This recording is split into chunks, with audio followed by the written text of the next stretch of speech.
முதல்ல thank you so much. இவ்வளோ நேரம் ஆனாலும் பொறுமையாக இருந்தவங்க எல்லாருக்கும் ரொம்ப நன்றி. ரொம்ப தூரத்தில் வந்திருக்கவங்க எல்லாருக்கும் ரொம்ப ரொம்ப நன்றி. ஐ லவ் யூப்பா. தேங்க்ஸ்ப்பா. இன்றைக்கி இந்த எங்களை வாழ்த்து வந்த உங்கள் அத்தனை பேருக்கும் ரொம்ப நன்றி. எல்லாரும் அவ்வளோ அன்பாகவும் அவ்வளோ அழகாகவும் பேசுனீங்க. பேச நிறையா வார்த்தை இல்லை, நான் ரொம்ப சந்தோஷமாக கவனிச்சுட்டு இருந்தேன். இதெல்லாம் நான் சம்பாரிச்சேன்னு சொல்கிறத விட அந்த ஆள் சம்பாரிச்சுன்னு நினைக்கிறேன். அவர் உங்கள் எல்லோரும் கண்டிப்பாக வர வச்சுருக்காரு. நீங்கள் எல்லோரும் அவர் மேலே வச்சுருந்த மரியாதையும் அன்பும் தெரிஞ்சது. இவ்வளோ நேரம் பொறுமையாக இருந்து எங்களையும் இந்த படத்தையும் வாழ்த்துக்கு ரொம்ப ரொம்ப நன்றி. ஒருத்தரும் தனித்தனியாக சொல்ல முடியாது, அதனால் எல்லாருக்கும் ரொம்ப நன்றி. அப்புறம் இந்த படத்தில் நடித்த அவ்வளோ பெரிய நடிகர் பட்டாளம் இருக்குது. இந்த படம் எப்போதும் நாங்களும் காத்துக்கிட்டே இருந்தோம். தானு சார் இதை ஆகஸ்ட்டில் கொண்டு வரேன்னு சொன்னது ரொம்ப தேங்க்யூ சார். இந்த மனுஷனை பற்றி நான் என்ன சொல்கிறதுன்னு தெரியல. நான் ஆடிஷன்ஸ் ஜூனியர் ஆர்டிஸ்ட் ஆகும்போது போயிருக்கேன். அப்புறம் நான் ஹீரோ ஆனதுக்கு ஒரு கூப்பிட்டாரு. எனக்கு இவர் எப்போ பார்த்தாலும் சைக்கோ மாதிரி இருக்கும். அதனால் நான் வந்து எதுக்குடா பிரச்சனை, நேரம் ஆஃபீஸ் போயிட்டு சாரி சார் டேட் இல்லை சார்னு சொல்லிட்டு வந்துட்டேன் நான்.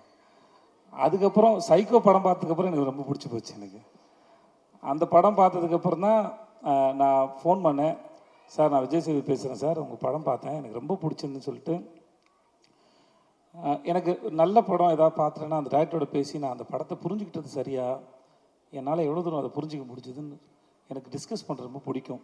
அதனால் நான் வந்து போய் பார்த்து ஒரு 8 மணி நேரம் கிட்ட பேசியிருப்பேன் நினைக்கிறேன். பேசி பார்ட்டிலாம் பண்ணி அப்படியே ஆகி ஒரு வாட்ச் ஒன்று பரிசு கொடுத்தாப்புல எனக்கு. ஸோ அப்படி தான் ஆரம்பித்தது. பிசாஸ் 2 நடித்தேன் ஒரு 2 நாள் போய். அப்புறம் தான் இந்த ட்ரெயின் ஆரம்பித்தது. ட்ரெயின் வந்து இந்த சேட்டு விட்டு கல்யாணம் மாதிரி கலகலகலன்னு இருக்கும். செட்டு ஃபுல்லாகவே வந்து ஏன்னா செட்டு போட்டதுனால அவ்வளோ ஆர்டிஸ்ட்டு எப்பயுமே செட்டுக்குள்ளே வந்து ஒரு எனர்ஜி இருந்துகிட்டே இருக்கும். இவர் ஒரு அற்புதமான விஷயம் ஒன்று பண்ணார். வெறும் 2000 ரூபாய் செலவு பண்ணார். செட்டில் வேலை வந்து பிரமாதம் நடந்தது. நல்லா நடிக்கிறவங்களுக்கு ஒரு 1000 ரூபாய் அன்றைக்கி பரிசு ஜூனியர் ஆர்டிஸ்ட்டில். நல்லா வேலை செய்கிற டெக்னீஷியனுக்கு ஒரு 1000 ரூபாய் பரிசு. இதுக்காகவே எல்லோரும் நல்லா வேலை பார்த்தாங்க சார். அது நம்ம வந்து அது காசு இல்லை, அது செகண்டரி அது. ஆனால் அது எல்லோரும் முன்னாடியும் ஒரு முறை நான் கொடுப்பேன், இல்லை ஹீரோயின் கொடுப்பாங்க, இல்லை வேறு யாராக கொடுப்பாங்க. அது தேர்ந்தெடுத்து அது ஒரு விழா மேடையை போல் அவங்கள அப்ரிஷியேட் பண்ணி, அவங்க ஒர்க்கை அப்ரிஷியேட் பண்ணி அது கொடுக்கும்போது அந்த வேலை செய்கிறவங்களுக்கு ஒரு பெரிய ஒரு சந்தோஷம் இருக்கும். ஒவ்வொரு நாளும் இந்த செட்டு வந்து ஒரு விழா மேடை போல் தான் இருக்கும். ஒவ்வொரு சீனும் நடித்து முடிச்சதுக்கப்புறம் ரொம்ப நல்லா இருந்தால் கிளாப் பண்ணுவாங்க. சில சமயம் நமக்கு நல்லா இருக்கும் கிளாப் பண்ணுறாரா இல்லை என்ன சந்தேகம் வரும். பட் இருந்தாலும் எல்லாரையும் தன்னை சுற்றி இருக்க எல்லாரையும் கவனிக்கிறவர், அன்பாக நடத்துகிறவர், அன்பாக வச்சுக்கூட மனுஷன், தனக்கு தெரிஞ்சதை அறிவாக இருக்கட்டும் சரி அன்பாக இருக்கட்டும் சரி பகிர்ந்துக்க ஒரு மனுஷன். இவரோட இந்த பயணம் உங்களுக்கு பார்க்குற படம் த்ரில்லராக இருக்கலாம், ஆனால் எங்களுக்கு ரொம்ப ரொமான்டிக்காக தான் போச்சு அந்த ஷூட் வந்து. We had a very good time and ரொம்ப ரொம்ப நன்றி. I love you.